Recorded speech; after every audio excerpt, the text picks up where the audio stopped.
And we are rolling here into episode number 19. I missed this joke last week, but our podcast could buy porn as of last week. At 18? I think so, dude. I think you can buy porn at 8. Is it 18? But you can't buy a Juul. Yeah, you or can't. A vape. Well, no. Or a cigarette. We're not at cigarettes. Can you buy a sex toy at 18? That's wild. What? That's a good question. Dude, they have them at fucking Target now. This is true. Have you seen them? No way. Yeah, no, dude, we've bought them from there. Yeah, dude. They have like full-on You bought them? What? Of course. Yeah, I'm fucking crazy, I bro. can go get a string of anal beads from you fucking think I just Target used now. to watch porn for fun? No, I'm a fucking nasty motherfucker. Right, hey, That's crazy, Mike. We're getting a little off topic here. Anyway, episode number 19, folks. Thank you so much for watching and subscribing and liking. And now you know way more about Target than you needed to know. Yeah.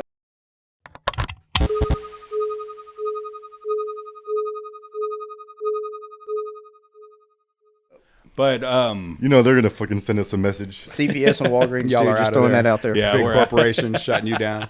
You mind from all of them. Unreal. Yeah, well, Unreal. Well, fuck them. Anyway, we brought in another guest, y'all. Yeah. Jacob D, everybody. Jacob what D, up, Jacob let's D? go. Thank you so much for coming in, brother. Yeah, I appreciate y'all having me, man. Yeah, man, it's going to be a good time today. We've been fighting real hard to get different perspectives. I think they have heard these guys quite a bit, so learning a little bit more and catching those different views and those different angles from this thing is always welcome. So we really appreciate you coming in, man. No, I appreciate y'all having me. Yeah, absolutely. Well, tradition. Introductions. Oh yeah, let's do that first. So we're gonna introduce you again here in a second. You can say your handle or whatever is on there, but here in the center, I'll start Joey the Moron. Joey the Moron. Next, we got Jay Klein. Y'all can follow me at official Jay Klein on Instagram. Mike Stewboy, Addict Meth GHB. You can follow me, but I don't know what the fuck it is. Put it on there. Go across. Yeah, There you go. Make He a does. Yeah, and then the guest of honor. Jacob Draben. I'm just a grateful, recovered drug addict and alcoholic, man. That's all. All right. Let's go. Love it. Well, Let's let's talk about it. Before we get into that, though, we always do a tradition here to lead every one of these things off, and I let my man off to the left do that. So, Jay Klein, if you would. Yeah. Before we start every podcast, what we do is we take a little moment of silence, and we remember those that are out there struggling, suffering. So let us do that right now. Let us get present. Let us get centered. Bow our heads, close our eyes, and really think about the addict that's still out there struggling, that's out there suffering, the friends and family members that are suffering and struggling with them, and the addict that unfortunately could not be with us here today. Moment of silence.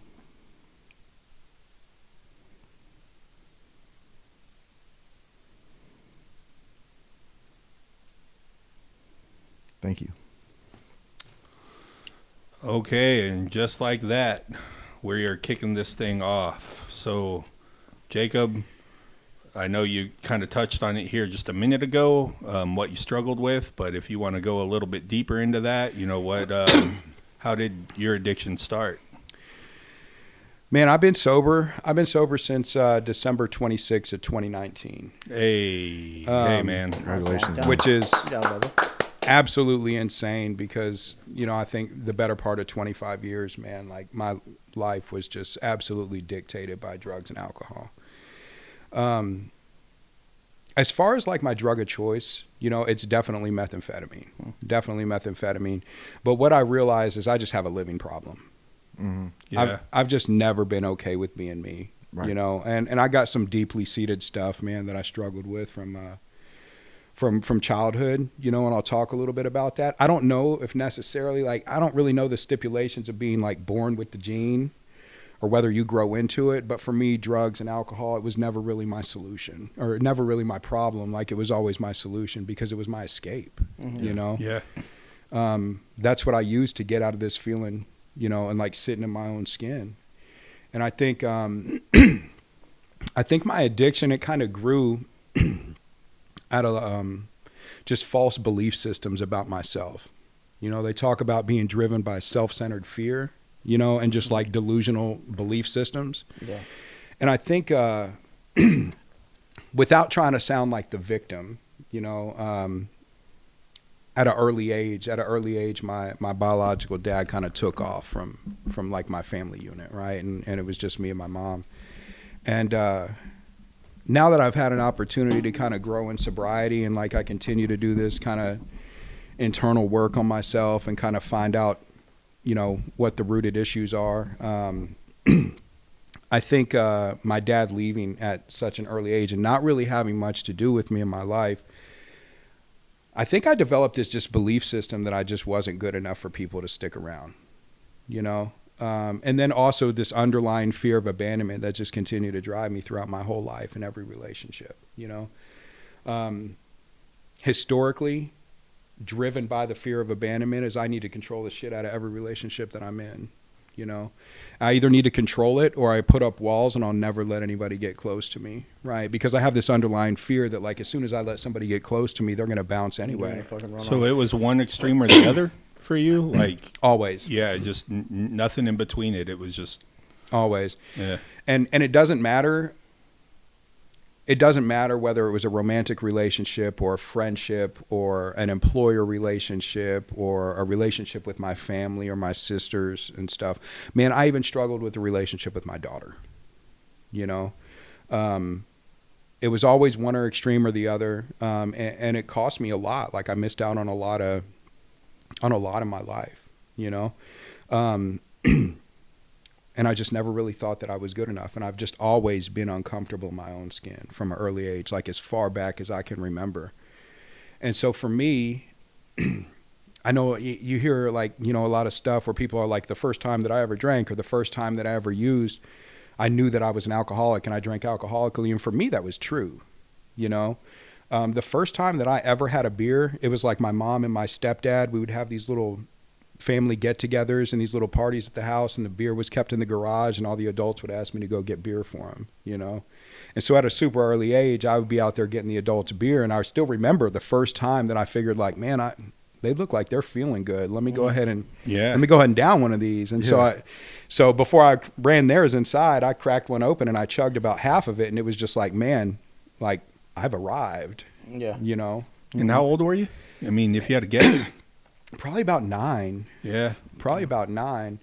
And, you know, and I think, you know, even before that, man, like I did have some addictive behavior show up, you know, some just like straight addict behavior, right? Where like I completely acted out on emotions. Like I'd never really been able to think it through. Most definitely. You know, I think even as early as like being 7 years old, you know, me and my mom lived in Virginia Beach, and she was always a stay-at-home wife, you know, a stay-at-home mom before that. So she did the best she could, you know, and like we found ourselves in Virginia Beach, you know, after my dad had left. We had moved a couple other places, but we found ourselves in Virginia Beach, and she had a job working at this hotel. And, you know, I remember one time I had a little neighbor kid who was about the same age as me, and I had a couple cousins who lived down the street, and they were younger than me, both girls. And my mom was at work, and one of my cousins was going to come over and hang out with me, and I was in my house and I was waiting for her, and I heard her scream from outside, and the neighbor kid had busted a beer bottle open and was holding the jagged edge up to my cousin, like standing between her and my house so she couldn't get in. And you know, and I just moved quick. You know those souvenir baseball bats, those little wooden baseball bats? Yeah. So I had one of those in the house, and I grabbed it and I ran out the back door, and I ran right up behind this kid, like 7 years old, and I cracked him in the back of the head, and I thought he had died. Yeah. I thought he was dead. Because he wasn't waking up, man. I could see that. So. You're 7 years old, bro. He was just passed out. Yeah. Like he was passed out in my front yard. Yeah. And I knew my mom was going to be coming home. And I really wasn't, listen, and y'all don't judge me for this. Yeah, it wasn't I was trying to hide. You were 7 years old. It wasn't like I was trying to hide a body or anything like that, but I did. I went across the street and I grabbed my friend and put a blanket over him. No, I told him to grab the feet, and I grabbed the hands, and we carried him across the street and threw him into the creek in the woods. No way. And no way. And That's listen, great. like he woke up as soon as he hit the water. Yeah. Right. And Well, it yeah. wasn't Just trying to wake him up. That's all. it wasn't me, like my mind didn't really think that far. It was just like, hey, and I really wasn't even thinking about the consequences. What I was thinking about is like my mom had been through so much, and like I really did not want to devastate my mom like that. You know what I mean? Yeah, It yeah. wasn't like I was like, hey man, we got to hide this body. Yeah. But that's what it looked like to everybody else in the neighborhood. Well, but you're 7-year-old kids too, you know, like, Yeah. I know you can rewind the clock, and I mean, it sounds funny because we're picturing you as a grown-ass man doing that, and that's pretty horrific if you're doing that as a grown-ass man, but watching some little kids do it, I mean, you'd almost chalk it up, but I got just like, oh, upsy daisy, buddy, upsy daisy. Hey, can you imagine watching out your kitchen window and seeing little kids little do that? kids. You'd be like, what the fuck is going on right now? I just remember because this was like 1987, right? Yeah.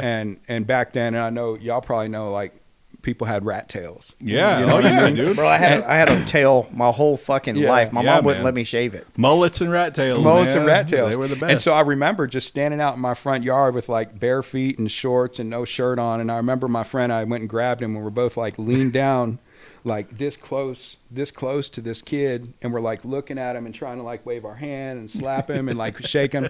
And I just remember looking up, and I have this like really vivid visual of like looking up at my friend, and he was looking down. And so all I saw was like his rat tail in the back. And I'm like, all right, you want to grab his legs and I'll grab his arms, and Yeah. we'll get this dude out of here. Yeah. You know? So, you know, I did have, you know, I always like was super impulsive, acting on my emotions, Yeah. never really able to think things through. I wasn't a dummy or anything, but being that my biological dad, you know, was gone, mom did marry my stepdad. I absolutely hated him because, man, I developed like this major distrust for men, especially after Yeah. my biological dad skated out, you know. But I can say my stepdad is like my dad. You know, he loved me, man. He never steered me wrong, always treated me like I was his own, but I couldn't stand him. I just absolutely couldn't stand him. When they decided they were going to get married, I was the ring bearer. You know, in the wedding, I took the ring box, put it behind my back, and I took the ring out, and I just handed them an empty box because I just was not going to let this dude marry my mom, you know. Yeah. So those were like, you know, early signs of I guess, man, I don't know. After the work that I've done, I guess it was kind of like trauma. Yeah. Well, yeah, dude. That's Trauma. Acting out on emotions Well, and that's shit. the I mean, I think like all the guests that we've had on, these two guys, it always seems like there's some level of traumatic experience, and more times than not, as a most of it younger is kid. most of us don't have our dads. We didn't have our dads. Yeah. like Yeah. my dad, your dad, Yeah. his dad, Sean's dad. Right? Didn't Sean's dad passed Yeah. away too? Yeah. Yeah. So I think Critchy's dad was of the the guy guest that we've had on. Critchy's dad was the only one whose dad was still around, and yours, fucker. Yeah, well, I'm Piece of sorry shit. about Oh, that. well, he's a normie. Yeah, thanks, Dad. But yeah, trauma seems to be like Yeah. the kind of the underlying thing, and it's like, and even Creechy when he was here, he was like, yeah, it wasn't that bad, but I was like, trauma's trauma, right? Yeah. Like it's the way you feel. The feeling is the same, no matter what level it is. At the end of the day, it's always in that same vein. There's the response, and I think it takes place at a subconscious level. It's like layers and layers and layers and layers back, and I don't even know that that's why I'm acting like that. And Right. like, and then for me, like, I think I did such a good job as a child Yeah. to suppress that as much as I could Yeah. because I didn't have a dad, and he was either on drugs or in prison, or there'd be a stint of maybe a couple months where I would go on over there every other weekend or something. Mm-hmm. But like, my mom did a great job of filling that role. Mine too. I didn't Yeah. care. I didn't want a dad. Yeah. Like I shared this before, I didn't even go to his funeral when he died. Mm-hmm. I didn't even cry when I read the obituary. I was Yeah. like, okay. Yeah, my mom know. did a good job too. I think sometimes you have to. Dads can teach guys certain shit. You need both parents Yeah, because you need each one both. does in conjunction. Yeah, you But need yeah, both. to your point too, it's like, or maybe it was you that just said it, but pushing those feelings down, right? I think we're good at compartmentalizing. But that's what girls are very good at, not at feeling, and it's like there's this but there's a stigma with men specifically. It's like you're afraid you're going to get called a name if you start crying because For sure. old Yeller dies, in a movie, and that shit's sad. I mean, but it's like, got to push it down. Fuck that dog. Yeah, it's like a stupid ass movie or whatever. Like that's kind of what. Oh, I mean, I was still super emotional. Yeah. It didn't come out in the form of tears. It came out in the form of acting out, or I would do certain things, and then like I remember one time I was in first grade and I was so excited to get the role of this play. I was like the main role, and my mom was gonna come watch me, and she was so excited, and out of nowhere I'm just like, you know what? I'm gonna tell him I don't want to do this anymore. Fuck this. Yeah. Fuck this shit. And I wanted to, because like honestly, since I was in kindergarten, like that was my thing. I was known as like the actor of, everywhere I go I would act out in these characters. You know? Yeah. And I love getting the response from adults. But I told him, you know what, I don't even want to do it. And then I would feel bad that I told them that I didn't want to do it. Like it was completely backwards thinking. Just trying to like trigger some type of like emotional response, or like some type of, I don't just. Yeah, reverse engineering that shit is like what you guys do is what you guys have done through rehab stints, and I want you to feel bad for me. You know what's crazy is I never thought about it until you just mentioned that. I used to quit sports all the time just to fucking see what my coach would say. Yes, that's exactly. Like, I'm fucking quitting, fuck it. And Don't then, you and want then me? have them fucking be like, please don't quit. Right. Fucking, we need Beg you, blah, me. blah, blah, blah, blah, blah. I never thought about that until just now. Like, Yeah. I fucking did that my whole fucking life. It's ways of seeking attention, right? Because external validation is what I feel is going to solve me. Yes. yeah. I never thought about that. Yeah. And that's the way it was for me. And so I think I realized, like, at a young age, I've never been a good kid. You know what I mean? I was never a good kid through school. I was never really a good kid, for my parents. And, I found at an early age that I could get the attention, right, that I wanted. And let me just like set the record straight. There was never any lack of love in my family. The same Yeah. mine. You Right. know what I Same mean? with me. There was never any lack of love. It was just like I wasn't okay with me, right? And so I found out pretty early that I could solve my me problem by getting attention, and whether it was negative attention or whether it was positive Right. attention. I want it so all. so Class I clown so I acted out. Yeah. Yeah. I was class clown I for was sure. getting suspended every week. Me too. Me For too. no reason. I would run around the classroom just Me too. acting a fool. And then when alcohol entered the picture at first, I was like, holy shit, like this solves the problem, right? Like this solves my me problem.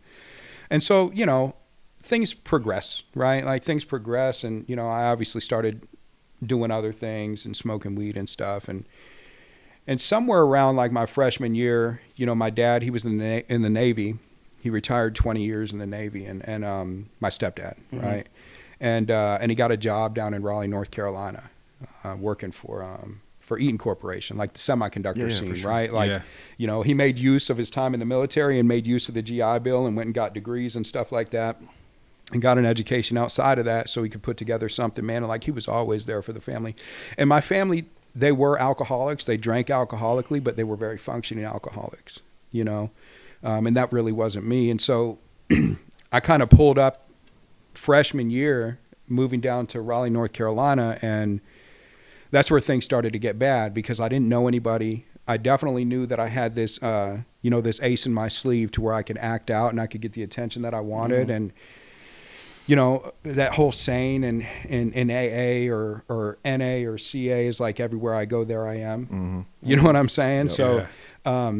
So I immediately went back to like the drug seeking behavior, right? Like I needed drugs, and that's where things kind of took off, man. I ended up getting suspended a couple of times from school.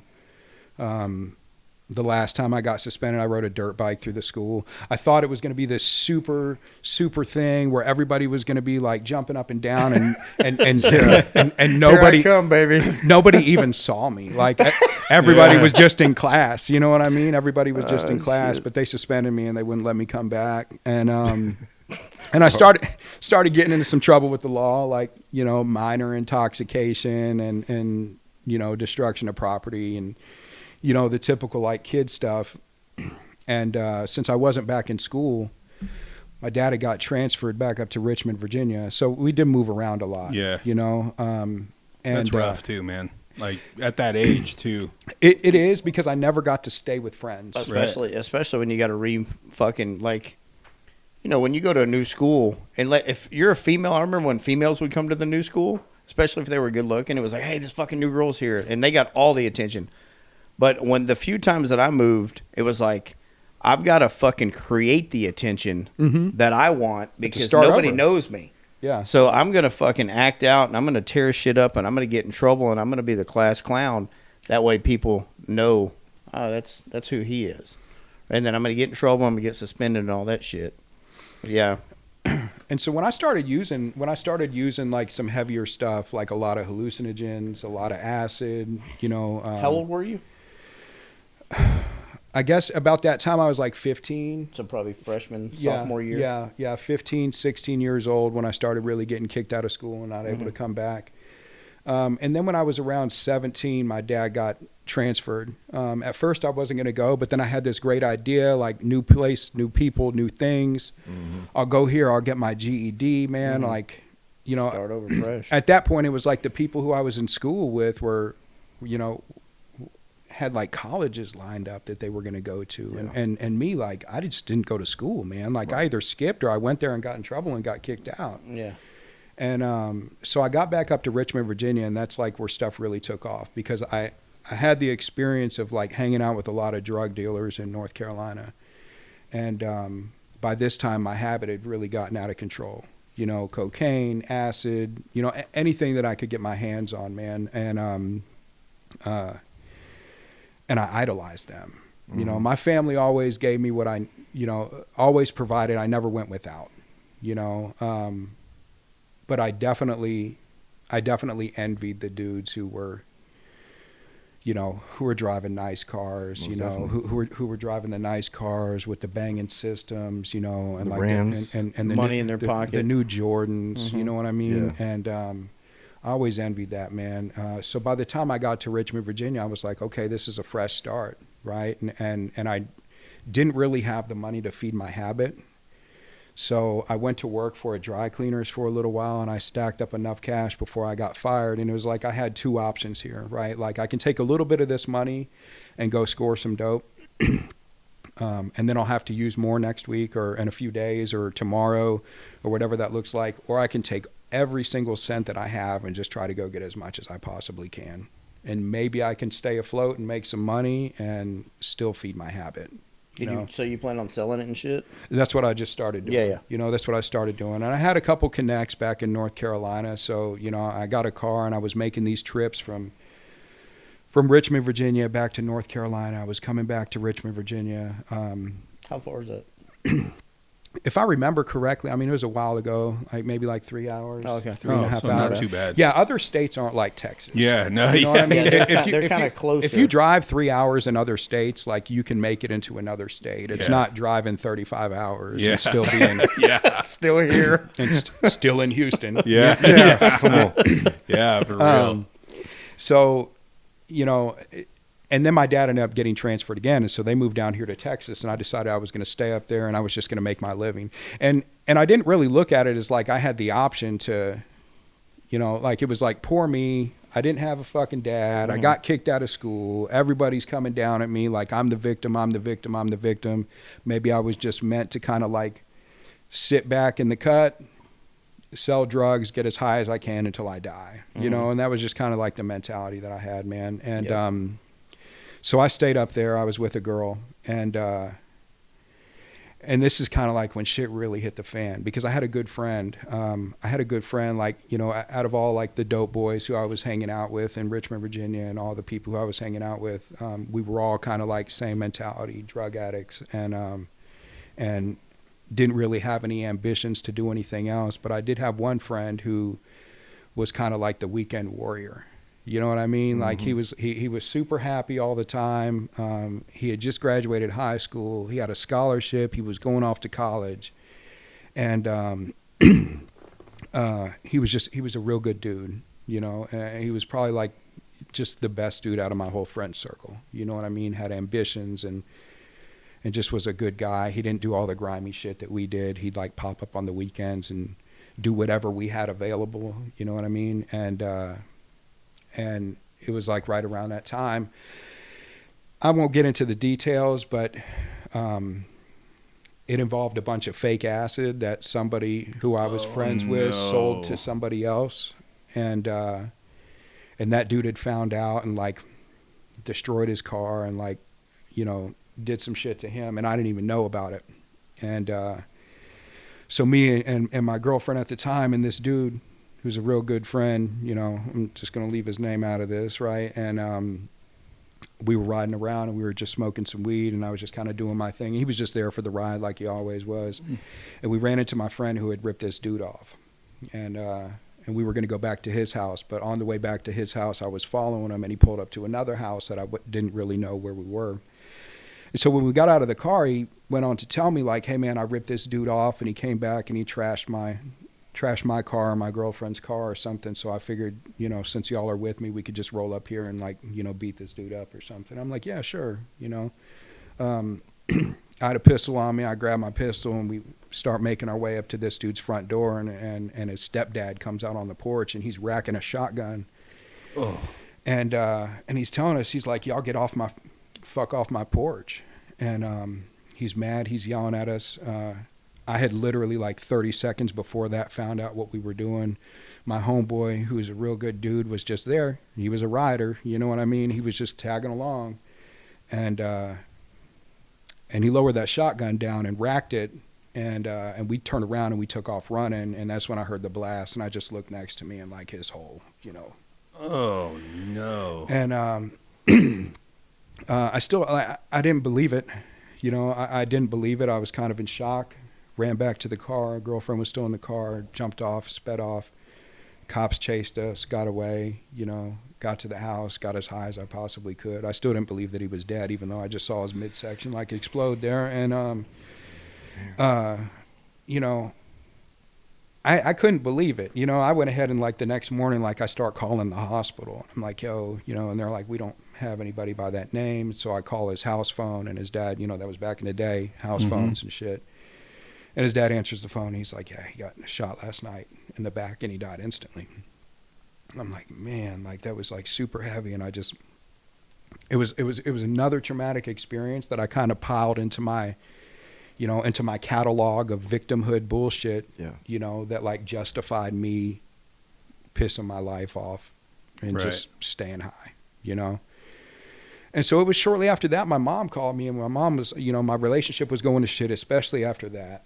And my mom called me, and they were down here in Texas, and she knew what happened, and, you know, because I had to turn myself in because I was like the one car that they were looking for still. It was all over the news. And so, you know, my mom called, and she's like, hey, you need to come down here to Texas before you end up dead or in prison for the rest of your life. And I'm like, okay. So I shipped some stuff down here. I went to like the mailbox store and shipped a bunch of shit and loaded up my car. Sorry, man, I get chills talking about that, right? Like it's, and I went and I got as much weed as I possibly could, because that was the one thing that I was never going to stop. Like in my mind, it was like, it's in everybody's best interest that I'm stoned. Yeah. Not only mine, like it's better off for everybody else, right? And so I went and I grabbed as much weed as possible, and I started making the trip down here to Texas. Needless to say, it took a little bit longer than normal. Any of you guys lived outside of Texas and then decided to move to Texas at some point? I know. Oh, I have, yeah. I lived in Florida. Yeah, But I I lived in lived here and then went to Florida and then came back. What was y'all's opinion of Texas before you ever moved here? Oh, dude, it was tumbleweeds and fucking horses and shit. So right. I'm California transplant from the mid '90s, and so just like in Texas, I got here and I would show up and they're like, "Where's your fucking surfboard?" Like California boy, you know, like it was like their view was like fucking a surfer, and my view over there was like, do we got to buy horses now? Like what the fuck? See, like that's buggies what I and thought. shit. Like when I was coming down here to Texas, I was like, there's going to be a lot of people. Like they're probably going to ride horses to the store, and there's going to be a lot of Cattle drives, dirt and roads. Shit. Yeah. Like, you know, there's going to be like a trough outside of the schools for kids when they fucking giddy up in there. And so that was my view. And so I took a little bit longer than probably what was necessary because I was super stoned. And I remember I stopped at a hotel outside of Texas. I came in through the top, like through through the Panhandle instead of coming down the side. And and I stopped and I was at this hotel getting stoned one night, and I was watching like Dateline, and they were interviewing the sheriff of Los Angeles County, and they were talking to him about the strictest county that he knew of, and they were asking him if it was LA County, and he was like, no, that's Williamson County in Texas. And I remember I called my mom from the hotel phone, and I said, hey, what county am I coming to? You know? And she was like, well, we live in Georgetown. And I was like, what county is that? And she was like, well, it's the heart of Williamson County. Yeah. I'm like, oh shit. That's central. So man, County. you know, That's where the jail's at. yeah. In the courthouse. So I came down here, Where right? they don't Like deliver past 9. I changed, you know, people, places, Don't and deliver at all. things. Shit. I never stopped smoking weed, and my deal was like, man, like as long as I can stop selling the drugs and doing the hard shit, you know, I'll probably be all right. And it worked for a little while. You know, I got down here to Texas, man. I met my baby's mother. She got pregnant. I got a job. Shit was going real well. My daughter was born. We had gotten married. It was for the wrong reasons. And like, you know, we're both friends today. You know what I mean? She's got a great family that I'm really friends with, you know, really good friends with. And I'm blessed to have that situation. How long was it? How long was that? How old were you? My daughter was born May 8th of 2002. Okay. Yeah, her name is Annalise Rain. And so right after she was born, because I moved down here right at 2000. So around, you know, in 2002, my daughter was born. We split up, and I felt like my world was crashing down. I got right back into cocaine. And I remember I was out in Temple reeing up with my cocaine guy one time. And he was like, man, I don't have any. He's like, I got this, though. That's how they always get you. And that was my first experience, right? And back then it was the peanut butter brown dough. Mm-hmm. Yeah. Yep. I don't know what that is. All the way to the top. The biker speed, right? Yeah. What's that anhydrous? Biker speed. And so They like, actually call it speed instead of meth. Back then. They call it speed. It was speed. And he was like, this is what I got. And like that introduced me, right? Like that began my super toxic relationship, you know, like it was like a toxic relationship Most that you just definitely. can't get out of. Yeah. That you just can't get out of. And when you get away from it, like it comes back, you know, and that was my life. And like shit went really downhill. I immediately started selling dope again because I needed to, you know, to support my habit, you know. Meth was really big at that time too. It was real. And it was big. expensive. It was expensive. It was as fuck. expensive. It was a high dollar. You know, it was a high dollar thing. You know, where like meth was like way more than cocaine at that time. And it lasted longer. Yeah. Because That was- it wasn't like me, you know. That was the thing I remember is you could buy it was coke lasting days. and buy a lot man. of coke and spend a shit ton of money, Yeah. or you could buy meth, and that meth was you didn't need much of it. I was Like, fucking wired for sound, Yeah. dude. Everywhere Yeah. I went, like man. the meth that they have during the end of my addiction. I don't want to trigger anybody, but it was dog shit compared to that meth where Shit, you got man. a gram and you were good for a weekend. Yeah. Like I was doing an 8-ball at the end every day. An 8-ball of that, I would have been fucking good for a week and a half or 2 weeks. For sure. I mean, it would, and I didn't mind paying top dollar for it because it was really that good. Yeah. You know, And I don't want to, you know, not, and so I was like, man, like I got to learn how to make this. Right. And I was like, I got to learn how to make this. wow. So I got with some guys and, you know, we started like, you know, paying little amounts of dope for people to drive all around the city and into other towns and Get Sudafed, all that shit. and get pseudoephedrine pills, you know, and like I find myself out there in the country, right? Like, you know, it's fucking God complex. Like I'm the creator of all Yeah. things good out here. You know what I mean? Like nobody can fuck with me. And the cops did. Yeah. The cops they tend to did. frown about Yeah. Yeah. So, you know, it was shortly after that, man, that, you know, I knew the cops were watching my place. I was still living in an apartment in Georgetown. I skated off to a hotel to just kind of post up for a little while, and it ended up being absolutely crazy. Found ourselves down at the gun show.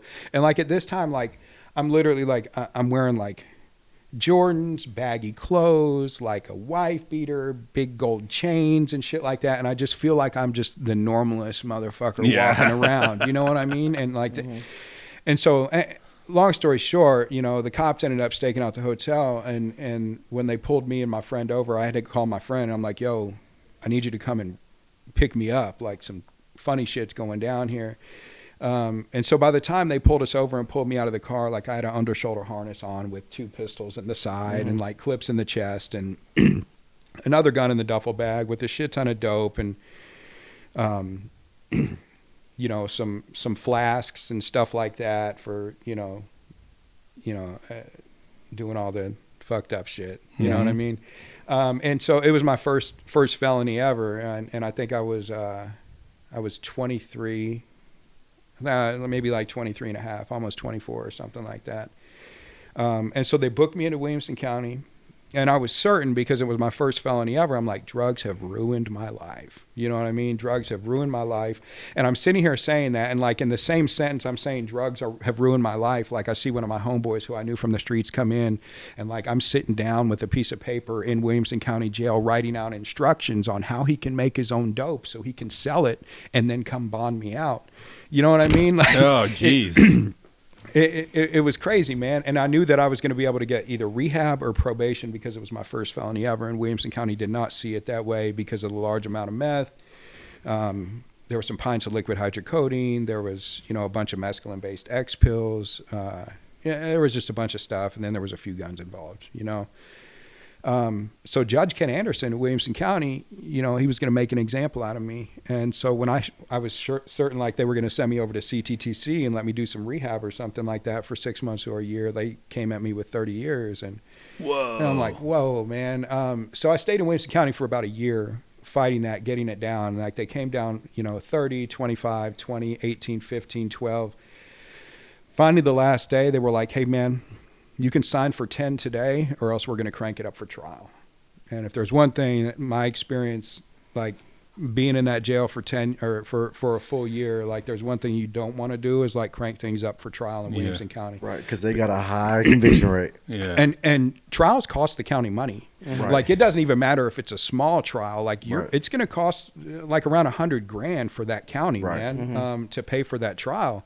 And, and Williamson County likes their bread. Yeah. You know what I'm saying? So I did the walk of shame and I went up there and I signed for 10 years TDC, first felony ever. I had done some like stints in like jail. I got in a DUI, back like right before my daughter was born. That was a whole nother crazy story. Got out of the cop car a few times, twice.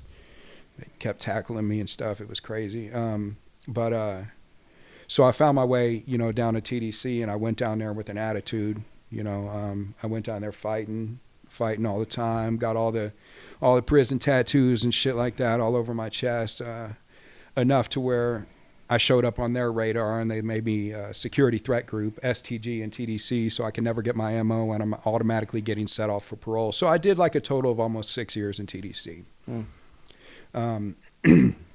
With a few years left on parole. And so when I got out on parole, like... Were you getting high in prison? Sometimes, but man, like I really used my time in prison to get yoked up. Right. You know what I mean? Yeah. Like, I really used my time in prison. Like I spent a lot of time out on the rec yard, a lot of time working out inside. And I was doing some fuckboy shit in there, like, moving cigarettes and, the occasional weed and stuff and paying people to hold lookout so I could like roll up a bunch of cigarettes and, I really only got high a few times, but it was there. Sure. It was there. And in my mind, it was like, as long as I stay away from meth, I'm going to be good. And so in this, like in this scenario where I was in prison, man, I was in prison while the first touchscreen phones came out. So there was no iPhones before I went into prison. Yeah. And also the other thing that there wasn't whenever I went to prison that I watched come out was synthetic weed. Yeah. Right. That spice, right? Yeah. Right. So in my mind, I just saw it as synthetic weed. Like, I just thought that it was a synthetic version of marijuana that I could smoke whenever I got out and it wouldn't show up on drug test. I really didn't have the knowledge that it was like these crazy chemicals that they're making in China and shit like that. Y'all ever fuck with spice? Y'all ever fuck with that? A couple times, and it was not my thing. I've dude. seen some people do it and fucking become like totally fucked. Bro. God, that's the worst high I've ever had. So I got out of prison. I'm at a halfway house, met a girl. We move in together. I got a good job. I'm doing really well for myself. I'm kind of like managing, you know, I'm drinking sometimes a little bit of cocaine, but life is good, right? And so I have this idea. I'm like, man, I've always been a weed head. I'm never going to not be a weed head. But they got this synthetic marijuana now. So I took it as just as it was synthetic marijuana. So I was smoking it like it was just regular weed. Like I'm rolling like big doobies and blunts. And like I'm going over to like parties where people are at. And they're like, and I'm pretty open about it because in my mind, it's not spice or this crazy. Yeah. It's just a synthetic version of marijuana that doesn't show up on drug tests.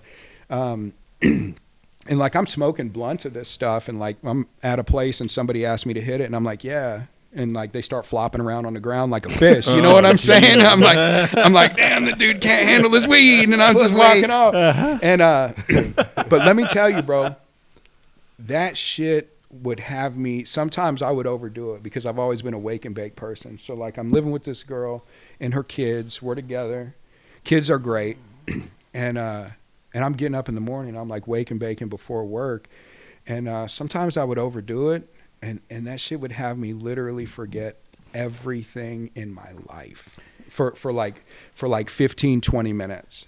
You remember when the people were eating each other's face and shit? That was spice, wasn't it? Well, no, that was bath salts and flak. Yeah. So at that time, I was doing bath salts because I used to do meth, and then when I got married, I couldn't do meth anymore. But I would still go get some bath salts from Planet K from time to time. And when that was coming out and everyone's saying it was bath salts, I was like, fuck no, it's not bath salts. I was defending the fuck out of bath salts. I do bath salts. I'm not eating anyone's face. So I always thought it was spice. That's what I always thought it was spice. Man, I would do too much of that stuff in the morning sometimes. Like, and let me tell you, like, I was with this girl for a couple of years. You know what I mean? And her kids every day, like, we're going fishing to the pool. Like I'm spending all this time with her kids, man. And I would wake up in the morning and I would get dressed and ready for work. And I'd have my coffee sitting there and I'd sit down and I'd overdo it on that spice. And I would forget everything. Like to the point where. Not even know what we're doing today. Not even further than that, bro. Like this girl and her kids, like she'd finished getting them ready for school and they'd be walking out into the living room and both of the kids would come up and they'd give me a big hug and they'd be like, bye Jacob, have a good day, and give me a kiss on the cheek. And like my girl would give me a kiss on the cheek and they'd walk out and I'd be like, who the fuck were them kids, man? For real, man. Holy shit. I'd be like, who the fuck was that? Where am I? Yeah, I would look down and I'd be like, man, I'd look at my keys and I'd be like, do I have a fucking car? Like, wow. Even if I had a job, where would I go? You know what I'm saying? Yeah. Like, I would literally forget everything in my life for like a period of like 20 minutes. And so. That's wild, dude. It was crazy, it's man. Insane. But the second that I could smoke regular weed again, like, I snapped right back out of it. I wasn't mentally and emotionally and physically connected to it, you know. There was a Russian. I think the most of it was like stomach cramps or something like that whenever I stopped. But. There was a Russian dude that worked not before you got there. Yeah, he worked there when I first got there. I don't remember his name, but he had started doing that spice, and he got so bad off into it. They said when they sent him off, he had to like fucking learn how to speak English again. Like it fucking rewired his brain. To where he literally had to go fucking learn how to like start speaking English again, because English was a second languge. Yeah, and fucking like he couldn't speak it anymore. Yeah, he just started fucking just speaking. Like he had to learn how to speak English all over again. That's fucking insane, dude. Yeah. So shit is crazy. So I was that was never my thing because like I had some bad experiences on it like twice. I hated weed. I love weed, but like that was not the same high as weed. Not at all.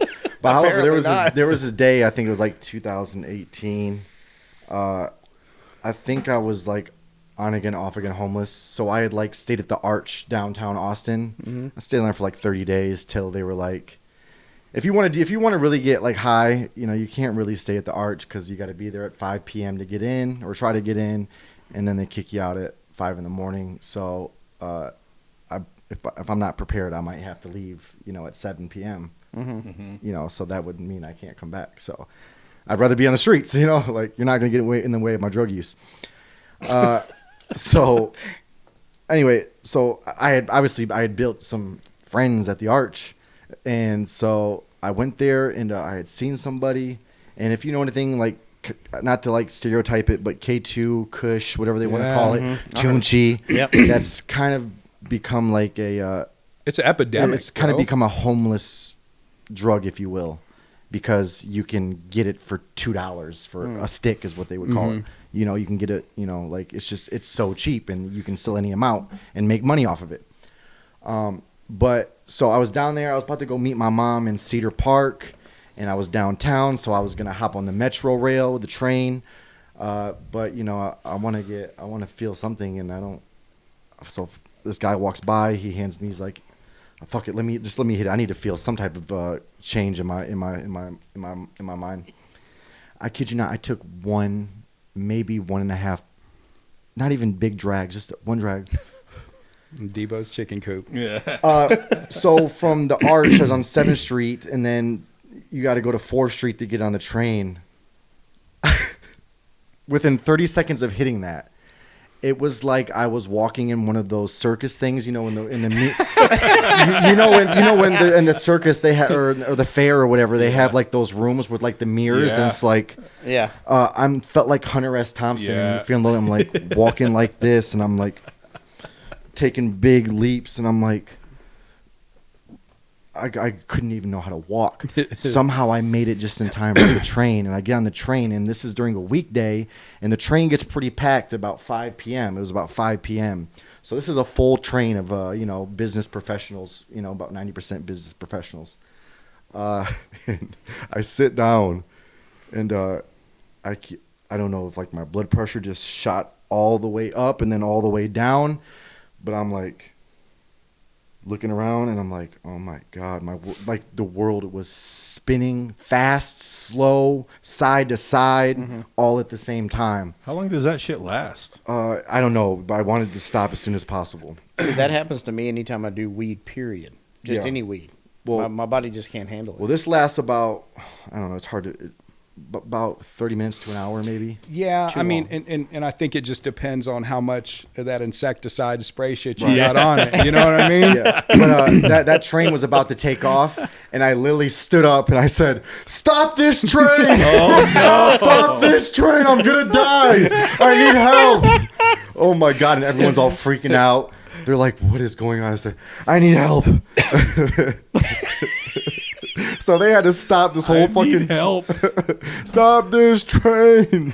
Oh shit.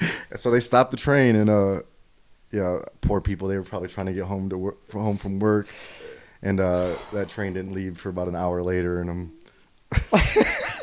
EMT's on there fucking pouring water on my face, and got me hooked up to an EKG. Oh, nice. Crazy. Yeah. I will never do that again. I'm glad that my mind was always in a place where, like, I'm just using this as a substitute until I can smoke regular weed. Yeah. You know, that relationship didn't work. And like, this is something else that I've learned is like, I never really knew myself. Right? Yeah. You know what I mean? I never really knew myself. Yeah. And so every relationship that I ever entered into was all based on false bullshit. Right.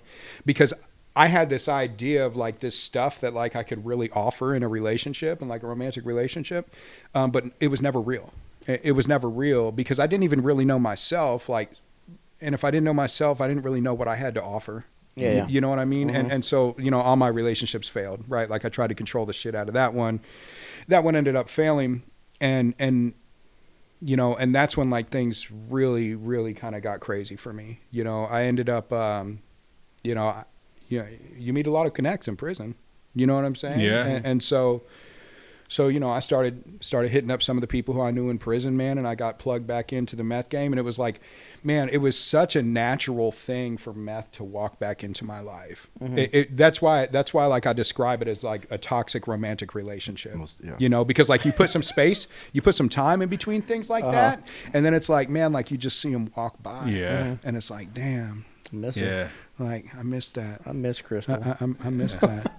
And so like it walked right back in my life, and like things really took off, man. And like, you know,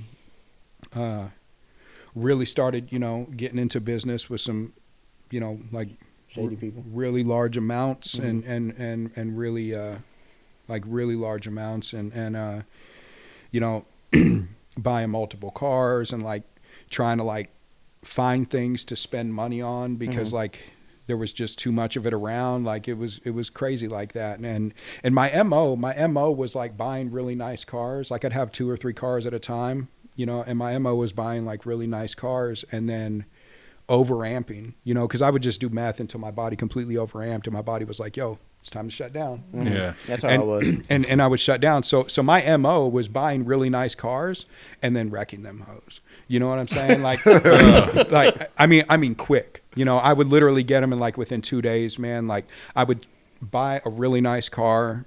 You know, sometimes cash. Sometimes, you know, I had a car guy, so sometimes, you know, I'd put like 10 or 15 grand down on it and then like pay the rest off. But I buy these really nice cars and I wouldn't bother getting no insurance, and then like I would just pass out and rear end somebody, and then I'm in the hole another 10 grand because I'm sitting up there saying like, hey. I like give him my old insurance card and I'm like, I really don't want to take a hit on my insurance. So once you get it appraised, can I just pay you in cash for the damages so I don't take a hit on my insurance? You know, and that was kind of like my go-to, and I found myself doing that a lot until about 2016, man. I had gotten off parole. I had already had like a couple run-ins with the cops. I was staying with a guy who like had nothing to do with the game, man. Like he was a single guy, a respectable dude, had his own business and stuff. And like, you know, ATF blew his door off the hinges and ran up in there looking for like stolen guns and stuff. And it was a mess. And my life was just completely a mess. And the only thing that I lived for was drugs, just to stay high.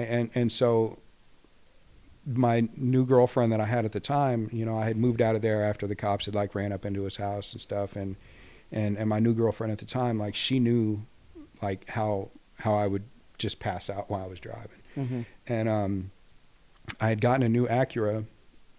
I was driving down Mopac. I think it was like late 2016. And I was on the phone with her and she was like, you sound really tired.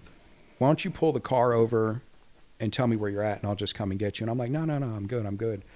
I hung up the phone with her, and I smashed into the back of a trash truck going 85 miles an hour that was parked on Mopac.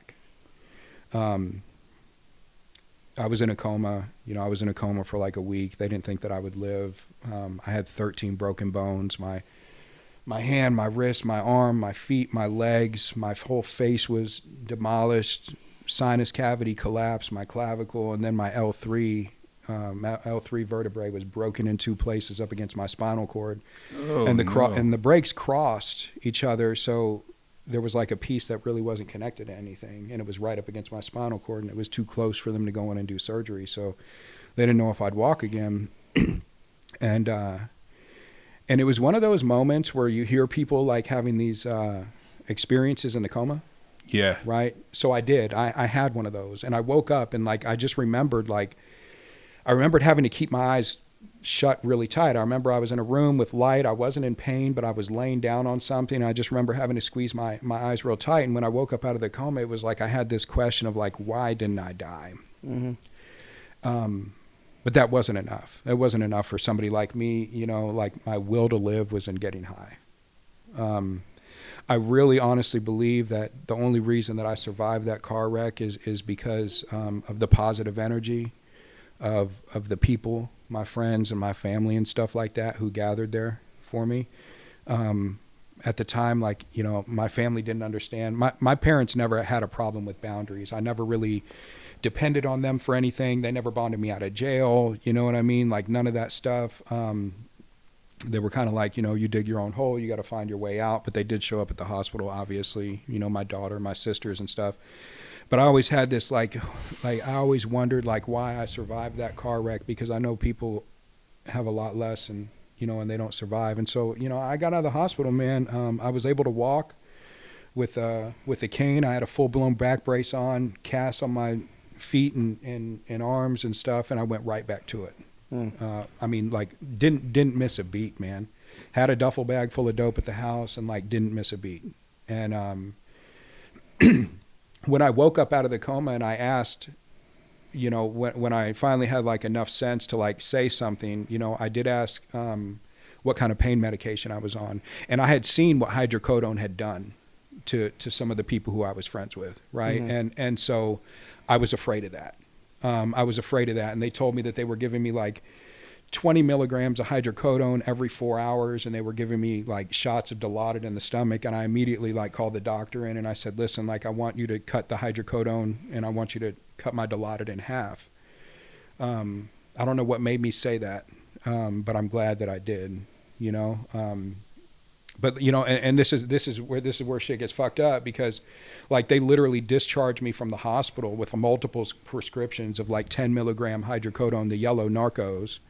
And nobody ever pulled me in and said, hey man, by the way, these things can be extremely addictive. Right. Yeah. Like they can ruin your fucking life. Yeah. Nobody ever did that. You know what I mean? And like, that's where, I think there's some fucked up stuff going on, because I feel like maybe if people had a higher level of awareness around stuff like that. And I think that's what, that's our job today, right? Yeah. To give people the awareness. Even when you pick up prescriptions, they always say, do you have any questions on it? And if you say, no, I don't have any questions, they don't sit there and tell you like, hey, Sign. Here's the side effects from it, or here's this or that. Yeah, this is what they don't even happens. take the fucking time to do that, But I jumped right back into the meth game. Like I never missed a beat, and like things just kept growing and growing and growing. I thought I was like the smart dope dealer, right? Because I had been to prison. Of course. What I mean? Yeah. Like I learned everything. Yeah, I learned how people get caught. I learned how to Went to drug figure it out. school. And so like, depending on what side of the Right? city I'm on, I'm going by this name. People know me as this name. Over here, people know me as this name. I'm spending like $3,000 on fucking multiple drones, like dropping like 3 racks on all these different drones, and I'm Changing your number every week. and I'm multiple phones. Yeah. Even in sobriety, I threw away a big shoebox like full of burner phones, but like I'm buying $3,000 drones and I'm flying them like 7 kilometers away so I can watch people who I'm going to meet and like see if they make any unnecessary stops, like all this shit, man. Yeah. That's crazy. All I was this shit. thinking you were delivering with the drones. I've done that too. Yeah. I've done that too. But I respect that. anyhow, man, just kind of moving on. Like in 2019 is when shit like really hit the fan. I had somebody who I was close friends with, got in some trouble, ended up, working for the DEA, a DEA agent, boy. And so in 2019. The DEA, and it was a DEA agent who had just left Travis County Sheriff's Department. So he was still handling things on the state side and federal. Yeah. But he was a full-blown DEA agent. They ended up catching me with like 1,700 grams of meth, like 1,000 grams of cocaine, Fuck. another pistol. There was some miscellaneous stuff in it. The way it went down is like a whole nother story, but like I ended up like I was going away forever. Like they were putting me back under the jail because I'd had a few other run-ins with the laws, you know what I mean? And I had a really good lawyer. He's a great attorney. He's a really good man, right? Yeah. I had met him throughout the years, and I found myself sitting in jail, and I wasn't getting back out. He came to see me. And he asked me if I was ready to get my life together. And he said, man, like, I'll be honest with you. I'm not going to work with you if you're going to bullshit me. I'm not willing to go to bat for you. I'm not going to try to do this, man, like, unless you're ready to do something different.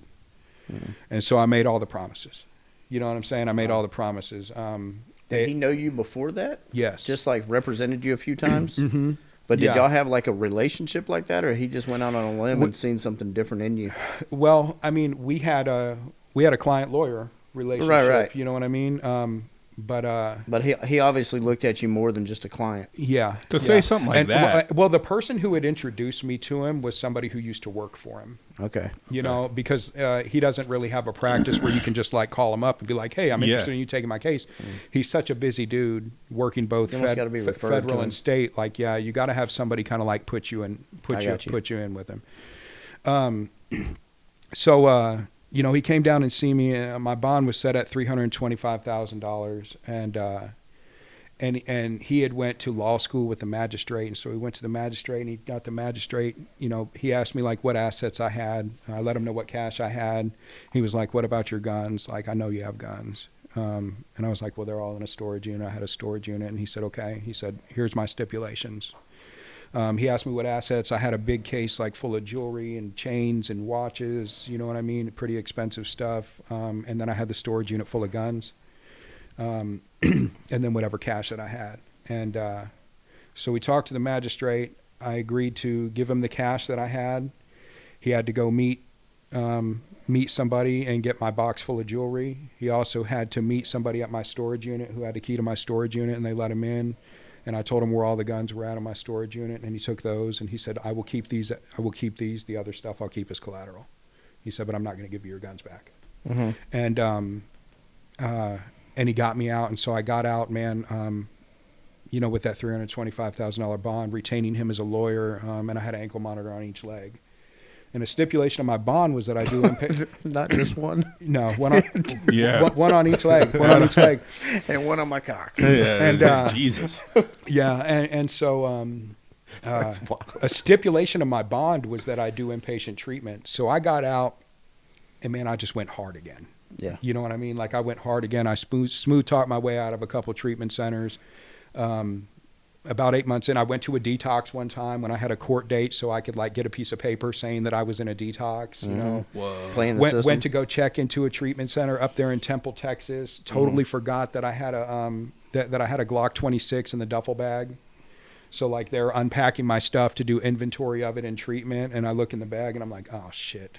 And the dude's like, what's up? And I'm like, maybe I should start packing back up. Man, honestly, yeah, I'm not going to say the name of this place, but the guy took my pistol out of my bag, ejected the clip, ejected the round, popped out all the bullets out of my clip, put it in a plastic bag, and put it in their safe, and admitted me into treatment. Whoa. I stayed about 12 hours, and when I left, they gave me all my stuff back. But it got down to the point where my lawyer was like, hey, I'm tired of playing games with you. Like, we had this conversation. If you're not in treatment by the time you go back in front of the judge, like, he's going to put you someplace.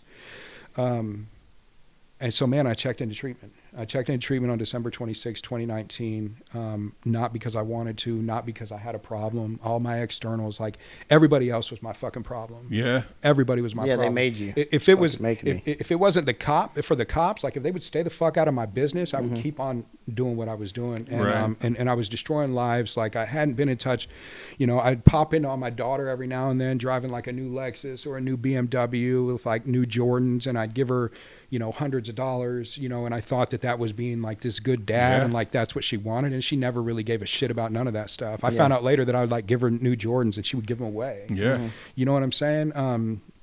And I found my way into treatment, and you know, I'm a one and done person, God willing, right? Yeah. I found my way into treatment, man. Like, I didn't really pay much mind the first couple weeks. Like, I stood up at like 2 weeks and I was like, what the fuck is the big book you guys are talking about? They were like, it's that one that you've been carrying around with you. And I'm like, oh, okay. But then, like, you know, shit gets really emotional, right? Yeah. Because now I'm removed from the drugs. I went in there and they're like, yo, how much drugs are you doing? I'm like, man, I'm doing like 10, 12 grams a day. And they're like, no way. They're like, what do you like when you come off? And I'm like, we're about to find out. Yeah. Because that was my issue. And I used that to separate myself from everybody else. I'm like, yo, I've never stole my neighbor's lawnmower and helped him look for it. You know what I mean? Like, like I have never done that. Like, this might work for y'all, but it's not going to work for me. And I used that. And I made this I drew a line in the sand where I was not like these people. And if it worked for them, it probably wasn't going to work for me. But like, the emotions start coming, right? And the magnitude and the gravity of the situation. And then I start getting letters in there where like they're dropping enhancements on me. You know what I mean? Like, enhancing my felonies, you know? And I had like 3 or 4 first degrees that were all over. Can you explain that? Because I don't grams. understand what you're saying. Enhancements? Yeah. So like they'll drop enhancements on you for like being a career criminal. They just send you. They just mail this to the fucking rehab place to you. Well, they mailed it to home. Uh-huh. They mailed it to home, and then my girlfriend at the time mailed it to me. Oh, okay. Mailed it to me. So you're catching more charges as you're in rehab. No, it's just enhancements, right? Enhancements. Like if you get caught, if you get hit with like an habitual offender, where like say you've been caught with like the same drug 3 times and you've got the same charges 3 times, they can make you an habitual offender. Okay. Which automatically takes your first degree from being 5 to 99 to 25 to life. I got you. And Makes it's like sense. a minimum 25. I got you. Habituals. And you're getting those while you're coming off of. And so at this point, like I'm in treatment, I got a monitor on each leg, and I'm sitting here telling myself, like, yo, I'm literally about to walk off this property. I'm going to walk up onto the toll road, and like I just hope a fucking semi truck runs me down. Yeah. You know? I mean, there was times, man, like before where I had more external bullshit than I've ever had in my life. I've had more money than I've ever had, more, you know, all the shit, man. And it was like I was literally waking up every single morning with like kilos of dope, but like I'm like putting a gun in my mouth, like Just not happy. every morning. Like I was miserable. I was like, man, the world is going to be a better place. You know, at the time I was like, I had started selling the funny hydrocodones, right, which were the fentanyls at that time, because nobody really knew like these were fentanyl. They just knew that they were different. And like, man, you never, the taste of gunmetal, like you never stop tasting it. Yeah. Like if I reach for it, like that's my step one, right? Like my step one is not being there for my daughter and choosing dope over my daughter. And like also like tasting in my mouth. And it's like, I can almost bring back the taste of gunmetal, man. Oof. Yeah. And like, that's why I do what I do today. Right. You store that away in your memory. I store that away for Cookie when I jar need it. memories. Yeah. And so I got out of treatment, man. Like I hit the ground running. Something happened in there. Where I was like on some prison tank boss bullshit in treatment. You know what I mean? Yeah. Setting up store.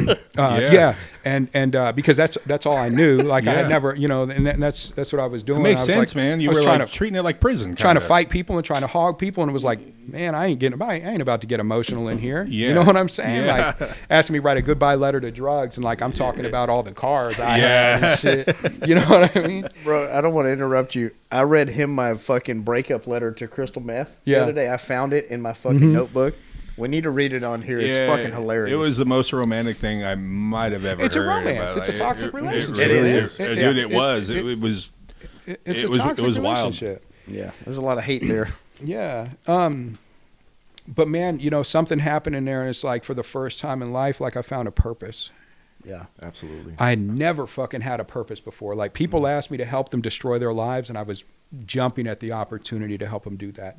And in there, man, like I had this situation. I don't know what happened. It was like me and this dude, we were going to fight, but at the last minute, I just pulled him close to me and I hugged him and I whispered, and like he crumbled in my arms, and it's like he just started bawling, and he said that he needed this, and I was like, okay, let's get it. And it was like at that moment right there, like I had something switched, and it was like, man, like maybe, you know, like maybe there's something different out there for me. And so I got out of treatment, man. COVID hit. It was a blessing in disguise because it pushed all my legal issues back like 30 months. Yeah. So I stayed on top of my monitors, kept the monitors on, had them on for like 28 months, man. Started working in treatment and just like gave this thing everything that I possibly could.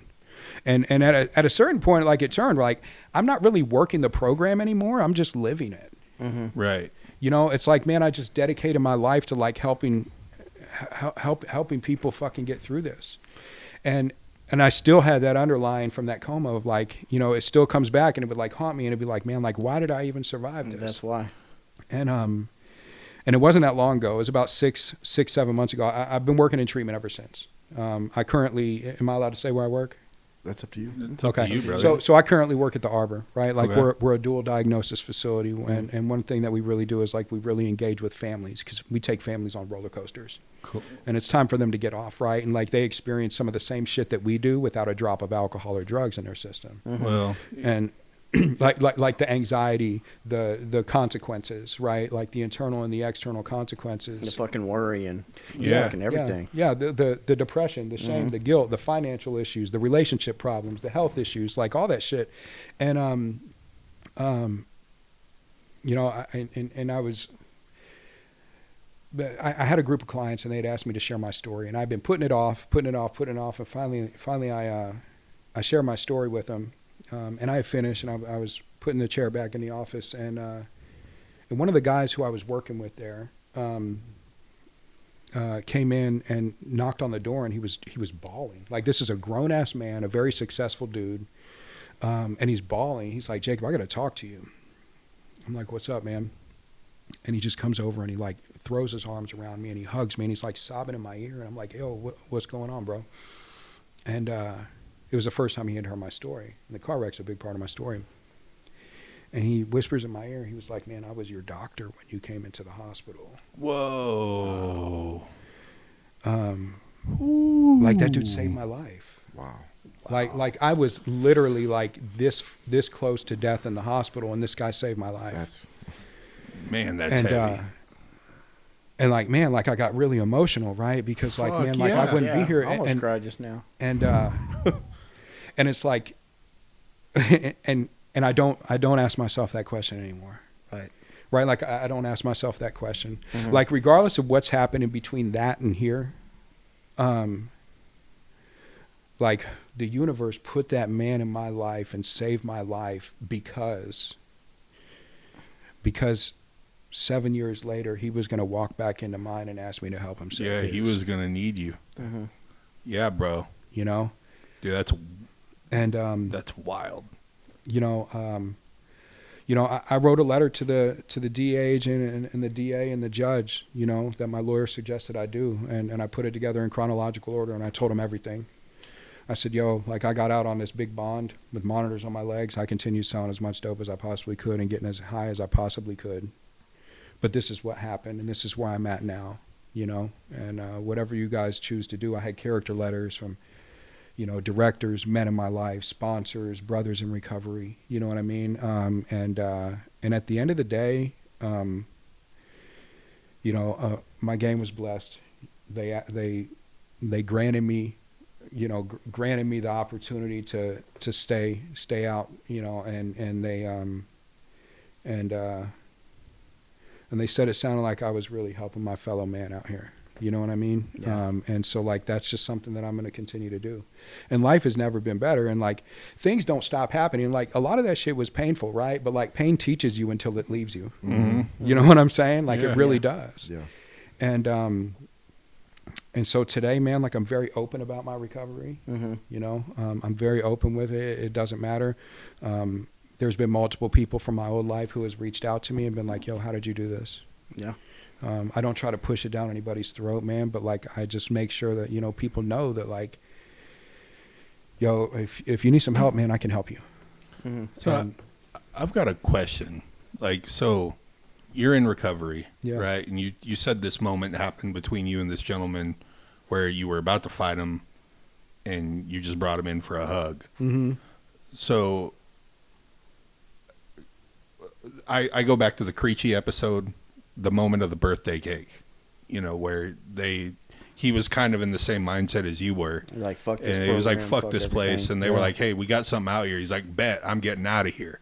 Right. And he walks out and there's a fucking birthday cake for him. And he was just like, it was when He said that was his turning that point. was like the turning point right Yeah. there was that fucking cake. Yeah. So it sounds to me like that moment was pretty huge and heavy. Mm-hmm. Was there something that happened maybe before that where you might have like hit a little bit of a corner? I'm just curious. Yeah. I mean, there was two experiences while I was in treatment. That was one of them. And then the other one was, I had an opportunity to do this breathing exercise called Musical Journey, where I went to treatment at. And this lady who instructed this, like, this exercise, like, when she looked at you, like, she would look into your soul. Mm-hmm. You know what I mean? And she would tell you what it was saying. Yeah. And so I did this thing, you know, like with this breathing, it kind of like, it was almost like an out of body experience. And after that, she had told me, she said, you know, now your soul's broke open. Like I was bawling at the end, and she's like, your soul is broke open. Like you need to be by yourself. Like you don't need to ask anybody's opinion or talk to anybody about your experience, just journal. Yeah. And I've never been really a big writer, you know what I mean? But I listened to what she said, and in the journaling, like I remember, and I still have it at the house. Like I remember, like I had wrote something about butterflies coming and landing on me, and I had to meet up with this lady the following day. You know, after I was just like mindful, not really speaking for like 24 hours, and I had to go over with her like what I wrote, and she was like, "Well, the butterfly is very significant." She said, "You know, you've just had like an awakening." And she said, you know, when butterflies go, you know, when a caterpillar goes into a cocoon to like, it doesn't just grow wings, like the whole being like liquefies and a new being is like formed. And she said, you know, right now, like she's like, I can tell that like you're wanting to get jackrabbit and run. Right. Because it was a very uncomfortable feeling for me. Yeah. And she said, but like, it's important. She said, when butterflies grow their wings, she said, you know, they don't fly right away. Like if you ever see a butterfly coming out of the cocoon, they have to dry their wings before they can fly. And she said, and she told me, and it was something that was really sticking with me that next day when I was going to fight that dude, because she told me, she said, you just grew your wings. And she said, when it's very important for you, because you're so ego driven. She said, when you take your first flight as a butterfly, it's not your job to look down in the bushes and see the other caterpillars and tell them like, hey man, you guys got to grow wings and come fly with me. She said, your job is to finish your journey. She said, you have to finish your journey and you have to return home. And she said, and when you return home, she said, the caterpillars who just formed into butterflies and grew their wings will come and find you and ask you to take them on their flight. You know, spirit animal, butterfly, Duggan, butterflies, son. So that stuck with me, and it was in the back of my mind, you know. And then the next day, like, you know, I felt like this dude had been really, really disrespectful. I took some time by myself, but then I came back and like came out of the old shirt and like tried to call him out. And when he stood up, like, you know, I just grabbed him and hugged him, you know. And he crumbled. And it was like those two things combined, like set a trajectory for me in my life and like being purpose driven. That there's something different. There's something different. I hadn't experienced it in so long.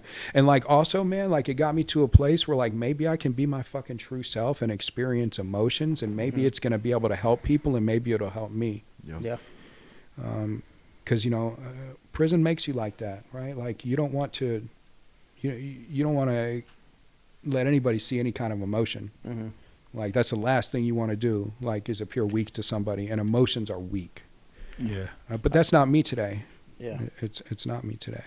And I continue doing this work, man. Like I continue helping people, and like the amount of growth that's happened in my life, and like I can face hard times. You know what I mean? Like I can face tough things in my life that used to, you know, it would just send me right back out. And I can face that shit today, and know that I'm going to be okay. Yeah. And know that if I have the right perspective on it, like, man, I'm going to grow. I'm going to grow, and I'm going to be a better person for it. Yep. You know? So. Yeah, I know when we were talking about bringing you on, I'd met you once before, and then we seen you at the meeting. We seen you at a meeting last Monday, and we actually met up with someone that watches our podcast, whose son is young and is going through probably what we all went through at that age, right? And I was watching you talk to him outside and give him, you know, your perspective, and not like push it down his throat, but kind of like, you know. And then I heard you share in the meeting, and I told Jay Klein, I said, yeah, we need to get him on here. I said he'd be real good on the podcast. But I could tell, like, you took your time when you didn't have to talk to someone that you didn't even know. But because that's what we're supposed to do now. It's my responsibility. You know what I mean? Like, I don't get caught up in the God shit, man. Like, the most that I know about God at 4.5 years sober, bro, is that I don't really know shit. And when I say God, I use the word God out of convenience. For me, all I know is that this way of life and the spiritual principles and the program that I work like has taught me how to build a relationship with something greater. And I really don't know what the power is. And I feel like if I could understand it, how much of a power would it really be? Right. You know what I mean? Yeah. So I don't spend, in the beginning, I think I spent a lot of time, like it took a lot of, it took a lot of space in my head trying to figure it out. Like I needed to know it. But the truth is like, I don't need to know it, man. Like I don't need to know it. And it's just something that I've tapped into, man. And now, like, you stay tapped into it long enough and you can, in the beginning, it was like I can feel when I'm connected, right? Yeah, but now it's like I can feel when I'm not connected because I feel like I spend more time tapped in. Which is more important. Yeah. To know when you're not connected, right? And I think people lose touch with that. But one thing that I'll say, just being the normie, like, you know, the way that all of you guys, I see all of you guys, I've been to a couple meetings now with you guys and watching you interact with each other, watching you interact with other people, and it's just how much more in tune I think that you guys are with the disconnect in other people. If that makes sense. It's not so much the connection that you feel, but it's like you're like, man, I can spot it because I got it. Yeah, there it is. Yeah. You know what I'm saying? I mean, I see it. I saw it there when last week when we were there. I've seen it several times with you two, and it's and to me, it's taught me a lot. And I share the same view as you with the God thing, right? It's like I don't understand it. I don't know. Like, and am I supposed to? Yeah. If you understood it, then he wouldn't be God. That's what I mean is like, Yeah. you know, I'm not supposed to do that right now. Anything I can figure out on my own is not greater than me. Right. I just know for me, the real spiritual experience, I mean, it happened after I did my 5th step. That's when I truly experienced like self being healed, weight being lifted, freedom, you know. But for me, I stay in the spiritual experience every day because every day I'm plugged in and I'm working with another addict or alcoholic and I'm seeing transformations happen, whether it's gradually, slowly, right away. The process is the most beautiful thing. And to be able to share a journey of growth with someone else. Even in the painful moments. Even in the painful moments. Like even in the painful moments, right? And like that's the perspective. Like that's the perspective change. Yeah. Like understanding like, man, like this might suck right now, but maybe something about this is going to make me a better person. Yeah. Right. You know? And it took a while. Something positive will come from I didn't start trying to grow up until I was 39 years old and I got sober, bro. Dude. You know, I remember sitting around in active addiction, like looking at a commercial while I was like, getting high, like literally I was getting high, and I remember turning and like looking at the TV, and it was a commercial where this guy was sitting at the kitchen table with his wife pulling his hair out because of their credit score. You know what I mean? and I remember looking at that TV, and I remember turning to the person next to me and just saying, man, I really wish that I was fucking worried about my credit. Yeah. And today, like, I was checking my credit on the way over here. Yeah. You know what I'm saying? Right. Like those are things. I got here and I'm like, how much of a pain in the ass is it for you to cut your front yard? Yeah. You know what I'm saying? Like that's the kind of stuff that I'm Bro, I used to I'm be so noticing delusional. today. I used to think that I was grown from the shit that I was doing. I'm doing big boy shit. Yeah. Y'all could never live this life that I'm living. Why would you want to? You know, like I say it all the time. I'm a 4-year-old toddler in this. Oh yeah. Yeah. Like I'm a kid that's just for sure. learning how to fucking live. At 42 and 43 and 44 now, during sobriety, that's when I started growing the most, and it's because I was a fucking kid for so long, you know. But I thought I was grown, and it's crazy. Like I get that. I tell like when I go to meetings, it's because I feel like I'm not spiritually fit, right? Like I can feel like I'm not okay today, so I need to go to a meeting. And what you were just saying about like how we can see it in other people, me and Destiny do that together. Like if there's a girl in the meeting and I can tell like there's something not okay with her, I won't go introduce myself because it looks like a dude trying to get with that. Right. But I'll tell 13 Destiny, step. hey, here comes the old 13 step. But I'll tell Destiny, hey, you need to introduce yourself to that girl right there. And she tells me the same thing, like, hey, that guy right there, you need to go talk to him. Yeah. It's our job, man. Like, That's what we we're here have for. been, you know, as addicts and alcoholics in recovery. You know, there's a reading that I used to that I used to read with guys, and in that reading it says that, like, we've been entrusted with a power that has not been given to scientists or doctors or lawyers or priests, right? Like, the bottom of the barrel, somebody like myself, you know what I mean, has been given a power, right, where I have the ability to help connect to somebody and maybe be a demonstration or a testament that it's possible. Like I still 20 months sober. I still go to 4 meetings a week, sometimes 5. And I tell you, like, I can't remember the last time that I went to a meeting actually for me.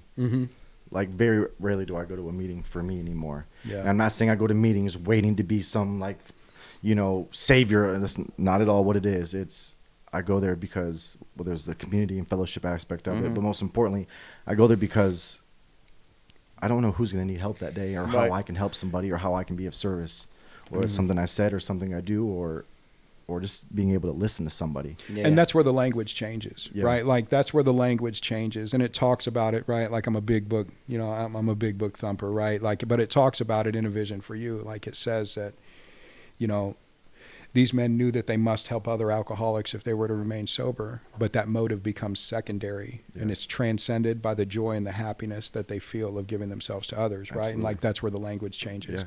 because it's not work, right? Like, the people who fall in love with this thing are the people who remain successful in it. Yeah.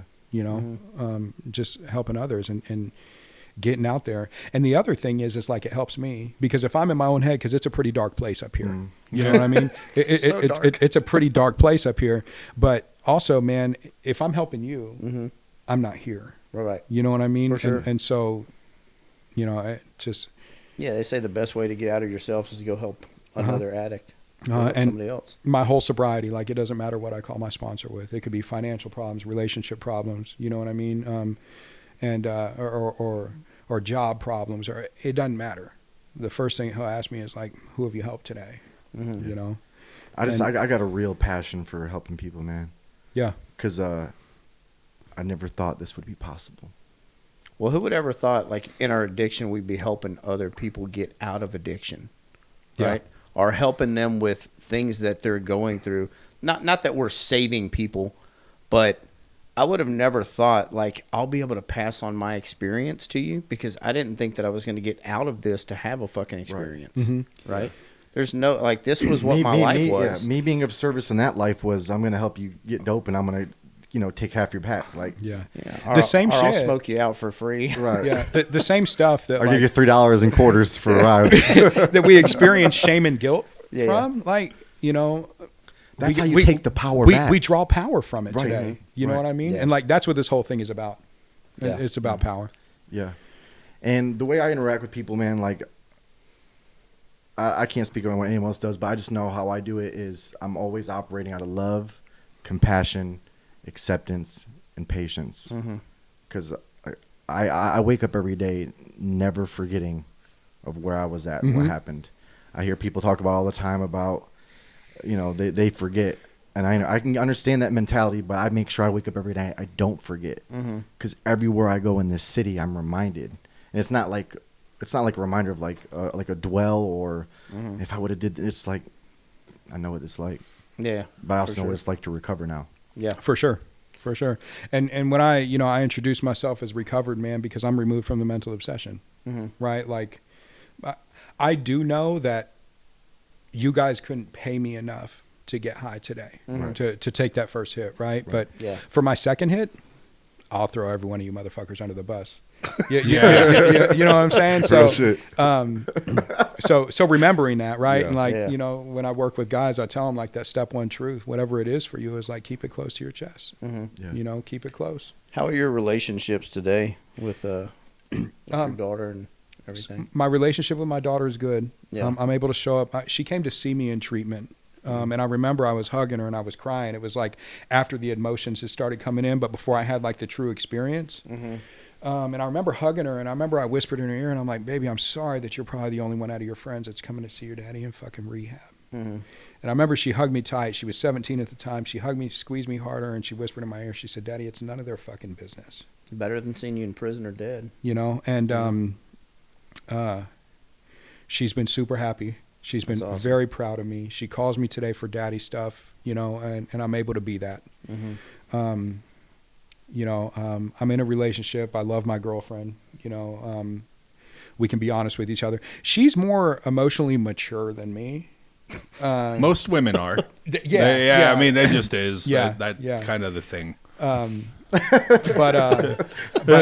I look up to her. I look up to her like I admire her because like she does all the same. Like, man, she's working with women. Like, you know, She's in recovery too. She's in recovery Is she? too. Dope. His first relationship being with somebody who's in recovery, man. You know, there's one thing that I do stay away from is like I'll never say you probably need to call your sponsor. You know what I'm saying? Like Right. I stay away from that shit, Yeah. man. That's I stay away from that because like, you know, I need to trust that like she can do it if she knows Right. if she needs to do it. Y'all right? can't work each other's programs. I've never said that Okay. to you, right, baby? Yeah, I've said that to her all the fucking time. You know what? It sounds like you need to call your fucking sponsor. I stay That's the gut punch. I stay away from that, but Sorry, baby, I love you. but relationships are good, man. Relationships are good. That's awesome. Employer relationship, you know, I work for a great company and they value me and they show me that. You've been working for them the Great whole time? team. No, I haven't. I haven't. I worked for a different treatment center. Awesome. Before that, I came in as a tech. I was a tech for about a month and then went to a recovery specialist, then Mhm. recovery services manager, then a program coordinator, and then, you know, moving over to a different role as a recovery manager at this new place. And I felt like the universe was pulling me in that direction, and I'm Mhm. glad that they did. And like, you know, God made it very clear to me, you know, after that guy approached me, is like, I never wonder why I survived that wreck anymore. You know Yeah. what I mean? Especially after that. I mean, I get the opportunity, and I'm blessed to be able to work with a lot of men and help a lot of people. But that one right there, just like really Hit you like in the core. like in the feels, right? Because Yeah. I feel like we've been connected ever since then. Fuck yeah. Like it has been How could you not be? You know? a connection ever since then. So I'm blessed, man. Yeah, that's awesome. I'm just really blessed today. Well, dude, what a fucking wild ride that you had. It's been a crazy It's one. pro- It might, like, you know, there's been a couple on here that we've heard, you know, and they're all unique in their own way. But I think yours is probably the most, I mean, heavy issues with the law that's like the first time that I've heard stuff like that. And Yeah, because very rarely do you get to see people operating both sides. Yeah. You know, most people can't do both. You know. Yeah. well, Yeah. I'm honored to have you here Yeah. today. And look, brother, you're on that wall for a reason, and that's because you always got a seat there. Mhm. Whenever you want to come back, you're always welcome. I can feel it from you that there's so many fucking more stories in there. That, like, you know, I mean, we probably have. We might need a part We two. probably have 2 fucking hours There worth is, of there other is. shit with you. But I'm always open to just come You know, here and chop it up with y'all too. Yeah. Well, Most definitely. Talk well, some this is what we do here, man. Like, Yeah. and you said something pretty unique, and I've always kind of said this about that when we had this idea for this thing. It was, well, you either love an addict or you are an addict, but either way, you're affected. Yeah. Right? Like one way or the other, right? And you said it through your program, working with the families and stuff. And I've had the privilege from the other side. These guys have a lot of addicts approach them. I have a lot of like friends. I had no idea, family members that they're like my brother, my son, my, you know, he's struggling with this, and And something that I never thought would happen through this whole thing was me being humbled through the whole, like me personally. I thought quite honestly, I thought it was going to be three dickheads sitting in here in a fucking room just talking bullshit, and what it's morphed into has been wild. And it's a beautiful thing, man. And what y'all are doing is awesome. Thanks, man. I appreciate it. But what you said there was kind of wrapped up in a nutshell. You either are or you love one who is. And this thing's the only way it gets better is if you open up and talk about it. Yeah. And you coming on here is just one step closer, brother. So I appreciate it. So thank you so much. Absolutely, man. And Thank you so much. For anybody who needs help, like struggling with like mental health, addiction, man, like I'm always here to help. I do, have a lot of resources and stuff, but like also I have experience. Yeah. Well, I'd like to extend this from our crew to you being in the realm that you are, and hopefully this goes without saying, but I'm going to say it anyway.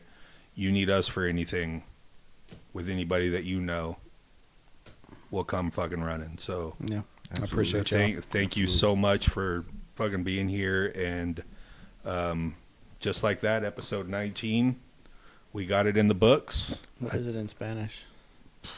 I don't fucking know, man. What is it, Joe? Spanish. 19. Oh, it's 19. 19. Diez nueve. Okay. Fuck 19. Diez nueve. Yeah. All right. And the books. The books. Like, subscribe, hit the notification bell. Comment. To our new supporter from Bang fucking Ladesh. Oh, yeah, dude. We got a supporter from Bangladesh now. That's 8,600 miles away. Yeah, if you get on a plane, it takes a day and a half to get there. We're fucking worldwide, insane. Baby. We're in Finland and Bangladesh. Australia. Australia, fucking Canada, United Mexico. Kingdom. We're getting there. Mexico, sorry about the Spanish. We apologize. All right. Well, just like that, we've been running this for... thank you so much. Thank you, guys. D. I appreciate y'all. Thank you, brother. Hey, man. Yeah. Anytime, come back. 2 Addicts and a Moron, episode 19. Peace. We're out of this. Deuces.